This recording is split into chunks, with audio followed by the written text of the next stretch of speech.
Scary stories in Hindi channel में आप सभी का स्वागत है। चलिए शुरू करते हैं हमारी आज की कहानी। हमारी आज की कहानी का शीर्षक है शैतान से प्यार। सक्षम ओबेरॉय मुंबई के एक अमीर खानदान का एकलौता वारिस। देखने में इतना हैंडसम कि कोई एक बार देख ले तो बार बार देखने का मन करे, लेकिन उसका ये चेहरा ही बस देखने लायक था, क्योंकि उसका नेचर, उसका बिहेवियर किसी हैवान से कम नहीं था। लड़कियों को कोसों दूर रहने वाले सक्षम को ये बिल्कुल बर्दाश्त नहीं था कि कोई भी लड़की उसके रिझाने की कोशिश करे। अगर कोई लड़की उसको बहकाने की कोशिश करती तो उसका अंजाम बहुत ही बुरा होता था। एक काली कोठरी में जंगल के बीचों बीच सक्षम एक बड़ी सी चेयर पर बैठा हुआ किसी शैतान से कम नहीं लग रहा था। तो उसके सामने किसी आदमी का एक शव पड़ा हुआ था।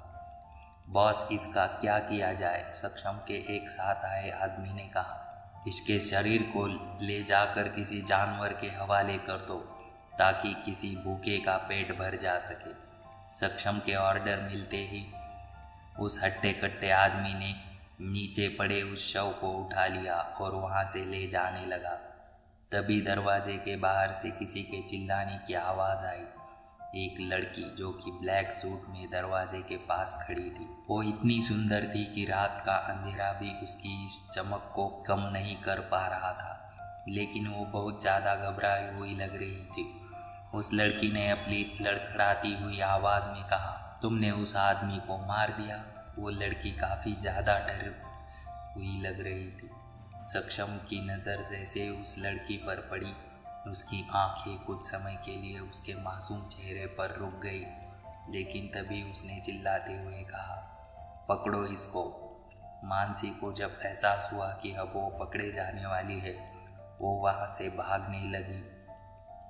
उसके पीछे बस एक आदमी आ रहा था, क्योंकि सक्षम को लगा था कि उस नाजुक सी लड़की के लिए उसका एक आदमी ही काफ़ी होगा। लेकिन सक्षम को कहाँ पता होगा मानसी एक स्पोर्ट्स में कुछ ज़्यादा ही अच्छी थी। मानसी अपनी पूरी ताकत लगाकर उस घने जंगल में भाग रही थी। वो आदमी उसके करीब पहुँचने ही वाला था कि उस आदमी का पैर एक बैल में फंस गया और वो आदमी सीधे मुंह ज़मीन पर गिर गया। मानसी ने इसी बात का फ़ायदा उठाया और उस आदमी की नज़रों से गायब हो गई। मानसी कुछ दूर जाकर रुक गई। वो तेज़ तेज़ सांसें ले रही थी। अचानक से एक हाथ उसके कंधे पर आ गया। मानसी अचानक से घबरा गई। उसका चेहरा पसीने से लथपथ हो गया था, लेकिन उसे किसी लड़की की आवाज़ आई, मानसी तुम कहाँ चली गई थी? हम सब कब से तुम्हें ढूंढ रहे थे। मानसी ने पीछे मुड़कर देखा तो और कोई नहीं, उसकी बेस्ट फ्रेंड स्नेहा थी। मानसी ने उसे देखते ही गले लगा लिया। उसी वक्त वहाँ से और भी लोग आ गए। ये मानसी के क्लासमेट और दोस्त थे। वो सब लोग आज रात इस जंगल में कैंपिंग करने आए थे। दूसरी तरफ उस आदमी को जब मानसी नहीं मिली तो वापस सक्षम के पास गया। वो काफ़ी डरा हुआ था, क्योंकि वो एक लड़की तक को पकड़ नहीं पाया था। उसने डरते हुए सक्षम को सारी बात बता दी। सक्षम ने उसकी बात सुनी तो उसके चेहरे पर गुस्से की लकीरें आ गई। उसने एक बॉडीगार्ड को इशारा किया और वो बॉडीगार्ड उस आदमी को वहाँ ले गया। वो आदमी चिल्लाता रहा, लेकिन उसकी आवाज़ को सक्षम ने अनसुना कर दिया। उसके बाद एक और बॉडीगार्ड जिसके हाथ में बैग था, वो भागकर अंदर आया। उसने सक्षम को रिपोर्ट करते हुए कहा, बॉस ये शायद उसी लड़की का बैग है, इसको ठीक से देखो। सक्षम ने ऑर्डर दिया। उस बॉडीगार्ड ने बैग को अच्छे से देखा तो उसमें मानसी के कॉलेज का आईडी कार्ड मिला। उसने वो कार्ड सक्षम को दिया।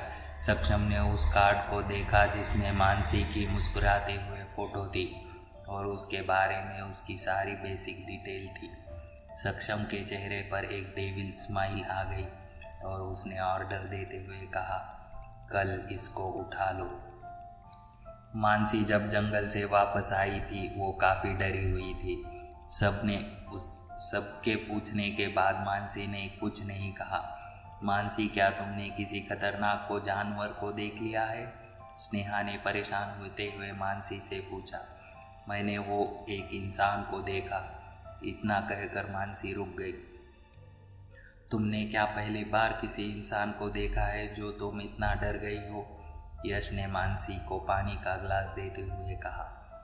यश मानसी का बॉयफ्रेंड था और वो दोनों एक दूसरे से बहुत प्यार करते थे और वो दोनों आपस में अक्सर मजाक करते थे।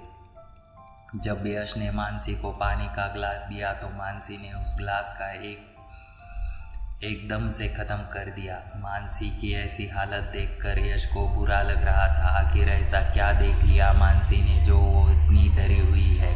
तभी उनके कानों में एक आवाज़ आई, स्नेहा स्नेहा। एक लड़की स्नेहा को खाना परोसने के लिए बुला रही थी। आ रही हूँ, स्नेहा ने उस लड़की की बात का जवाब देते हुए कहा। जाने से पहले स्नेहा ने यश से कहा, तुम प्लीज़ इसका ध्यान रखना। तुम चिंता मत करो, यश ने जवाब दिया। स्नेहा के जाने के बाद यश और मानसी वहाँ अकेले बच गए थे। यश जाकर मानसी के करीब बैठ गया। उसने मानसी की आगे आए बालों को ठीक किया और उसके बाद चेहरे को पकड़कर कहा, क्या हुआ तुम्हें, मुझे बताओ। यश की बात सुनकर मानसी के आंसू रुक नहीं पाए और वो जोर जोर से रोने लगी। उसने कसकर यश को गले लगा लिया। यश ने भी उसकी अपनी बाहों में भर लिया। यश की बाहों में मानसी को काफ़ी सुकून महसूस हो रहा था।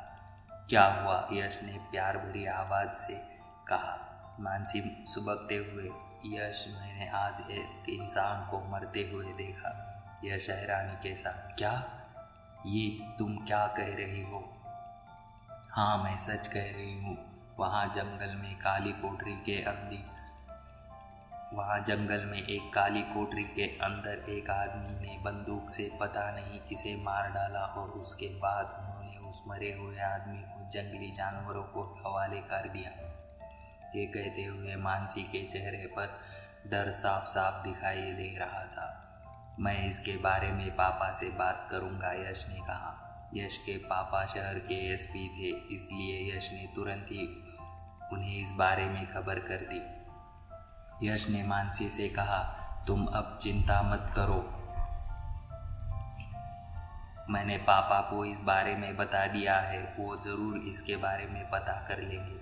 मानसी, जो कि अभी डरी हुई थी, उसे यश की बात सुनकर सुकून मिला। रात काफ़ी हो चुकी थी। मानसी के सब क्लासमेट मस्ती कर रहे थे, लेकिन मानसी का मन कहीं नहीं लग रहा था, इसलिए वो जल्दी सो गई।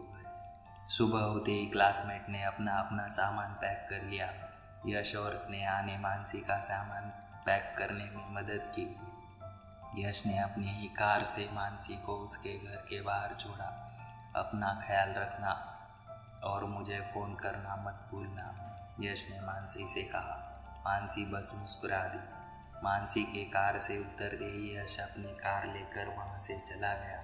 मानसी भी घर के अंदर जाने को हुई, लेकिन जैसे ही वो अंदर जाती उससे पहले एक कार आकर उसके सामने रुक गई और पलक झपकते ही मानसी को उसके अंदर खींच लिया गया। मानसी को एकदम से कुछ पता ही नहीं लगा कि उसके साथ क्या हुआ है। उसको तब जाकर होश आया जब उसने अपने आप को एक गाड़ी में पाया। वो चिल्लाती हुई बोली, कौन हो तुम और मुझसे क्या चाहते हो? मानसी बहुत ही ज़्यादा घबराई हुई थी। उन आदमियों ने मानसी को कोई जवाब नहीं दिया। वो पूरे 4 आदमी थे। 2 आगे बैठे हुए थे, एक मानसी के साथ और एक पीछे बैठा हुआ था। मानसी चिल्लाई जा रही थी, लेकिन उनमें से किसी ने उसकी तरफ ध्यान नहीं दिया। जब मानसी का चिल्लाना बढ़ता गया, मानसी के पीछे बैठे आदमी ने उसके मुंह पर एक रुमाल रख दिया, जिससे मानसी बेहोश हो गई। जब मानसी बेहोश हुई तो एक आदमी ने कहा, भला ही खूबसूरत है ये लड़की, क्या पता बॉस को ये पसंद आ जाए। उस आदमी की बात सुनकर गाड़ी में बैठे और 3 लोग जोर जोर से हंसने लगे। उनमें से एक आदमी ने कहा, क्या तुम बॉस के मिजाज को नहीं जानते? ना जाने कितनी लड़कियों ने उन्हें बहकाने की कोशिश की है और उन लड़कियों का हाल फिर बहुत ही ज़्यादा बुरा हुआ है। शायद ही इस दुनिया में कोई ऐसी लड़की होगी जिसे बॉस खुद के करीब आने देंगे। अच्छा ये सब छोड़ो, पहले बॉस को फ़ोन करके बता देते हैं कि हमने लड़की को पकड़ लिया है। सक्षम अब्राय ग्रुप में अपने आलीशान कैबिन में बैठकर लैपटॉप पर कुछ काम कर रहा था। तभी उसका फ़ोन बजा। फ़ोन करने वाले का नाम देखकर सक्षम ने झट से फ़ोन उठा लिया। बोलो, सक्षम ने अपनी उसी एरोगेंट आवाज़ में कहा। बॉस, हमने उस लड़की को पकड़ लिया है, अब इसके आगे क्या करना है? फ़ोन की दूसरी तरफ से आवाज़ आई। उसे मेरे विला में ले जाओ और ध्यान रखना कि उसके पास कोई फ़ोन ना हो। ये कहकर सक्षम ने फ़ोन काट दिया। फ़ोन काटने के बाद सक्षम ने एक सिगारेट निकाली और उसके लंबे लंबे कश भरने लगा। शाम को जब सक्षम अपने विला में पहुंचा तो वो सीधा अपने रूम में गया। उसने रूम जाते ही अपना कोट उतार दिया और फिर वो अपना शर्ट उतारने लगा। शर्ट उतारते वक्त उसकी नज़र अचानक अपने बेड पर गई। उसका बेड जो हमेशा खाली होता था, आज उसके ऊपर एक अप्सरा जैसी लड़की सोई हुई थी। उस लड़की ने वाइट कलर के सूट के साथ रेड दुपट्टा लिया हुआ था और सोते हुए लड़की बहुत मासूम नज़र आ रही थी। सक्षम को उस लड़की को देखकर कोई खुशी नहीं हुई, बल्कि उसका चेहरा अचानक गुस्से से भर गया। वो गुस्से से बाहर गया और थोड़ी देर में सक्षम एक सोफे पर बैठा हुआ था और उसके सामने वो आदमी खड़े हुए थे जो मानसी को लेकर आए थे। उनमें से एक ने कहा, बॉस, हमें माफ़ कर दीजिए। जब आपने ये कहा कि आप उस लड़की को अपने विला में चाहते हैं तो हमें लगा कि आज रात आप उस लड़की के साथ सोना चाहते हैं। बस सक्षम ने गुस्से से एक शब्द कहा और चुप हो गया। उसका एक शब्द बस सुनकर वो आदमी काँप गए। सक्षम उठा और उसने उनकी तरफ बिना देखे कहा, अपनी इस गलती की सज़ा लेने को तैयार हो जाओ। इतना कहकर सक्षम वहाँ से निकल गया। वो आदमी पीछे से चिल्लाते रहे, लेकिन सक्षम ने उनकी एक नहीं सुनी। वो सच में एक हैवान था, एक ऐसा हैवान जिसे किसी के मरने जीने से कोई फर्क नहीं पड़ता था। सक्षम वापस उस कमरे में ही गया। उसने दूसरे कमरे में जाकर शावर लिया और वही सो गया। मानसी की जब सुबह सुबह नींद खुली तो उसने अपने एक बेड से मानसी की जब सुबह नींद खुली तो उसने अपने आप को एक बेड के ऊपर पाया। मानसी ने अपने आप आसपास देखा तो वो हैरान रह गई। वो रूम काफ़ी बड़ा था लेकिन बहुत अजीब था, क्योंकि उस रूम की हर चीज़ काले रंग की थी। उस कमरे की बेडशीट से लेकर फर्नीचर तक सब कुछ काले रंग था। उस रूम को देखकर ऐसा लग रहा था कि जैसे उस रूम के मालिक की जिंदगी में कोई रंग ही नहीं है। मानसी का सर काफ़ी भारी हो रहा था। उसको समझ में नहीं आ रहा था कि वो किस जगह जाए। जहाँ तक कि उसको याद था, उसको कल कुछ आदमियों ने पकड़ लिया था। मानसी बहुत ज़्यादा घबराई हुई थी। आखिर किसने पकड़ा होगा? उसके दिमाग में ये सब चल ही रहा था। वो धीरे धीरे बेड से उठी और उसने बहुत सावधानी से रूम का डोर ओपन किया। उसे आसपास कोई दिखाई नहीं दिया, इसलिए वो बाहर आ गई। वो शायद घर की दूसरी मंजिल पर थी। मानसी इस बेड से घर को देख काफ़ी हैरान थी। उसने आज तक कभी इतना बड़ा घर नहीं देखा था, लेकिन मानसी को इस घर का डिज़ाइन काफ़ी अजीब लग रहा था। ये घर कम और भूतिया हवेली ज़्यादा लग रही थी, क्योंकि इस घर का सब सामान काले रंग का था, जिसकी वजह से काफ़ी डरावना प्रतीत होता था। काफ़ी दूर चलने के बाद मानसी को कुछ दिखाई नहीं दिया। फिर वो थोड़ा दूर चली।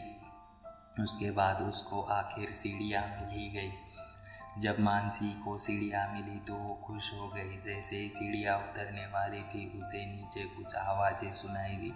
उन आवाज़ों को सुनकर मानसी दीवार के पीछे छुप गई। उसने धीरे से अपनी सी गर्दन निकाल कर नीचे तरफ देखा। नीचे एक काले रंग के सोफे पर आदमी बैठा हुआ था। मानसी उस आदमी का चेहरा ठीक से नहीं देख पा रही थी, क्योंकि उस आदमी की पीठ मानसी की तरफ थी। उस आदमी के आगे बहुत सारे लोग लाइन लगाकर खड़े हुए थे, जैसे वो सब अपने शहंशाह का ऑर्डर मिलने का इंतज़ार कर रहे थे।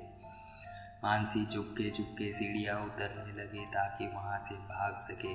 वहाँ पर दूसरी सीढ़ियाँ भी थी जहाँ से मानसी को वो लोग दिखाई नहीं दे रहे थे, इसलिए वो वहाँ से नीचे उतर गई।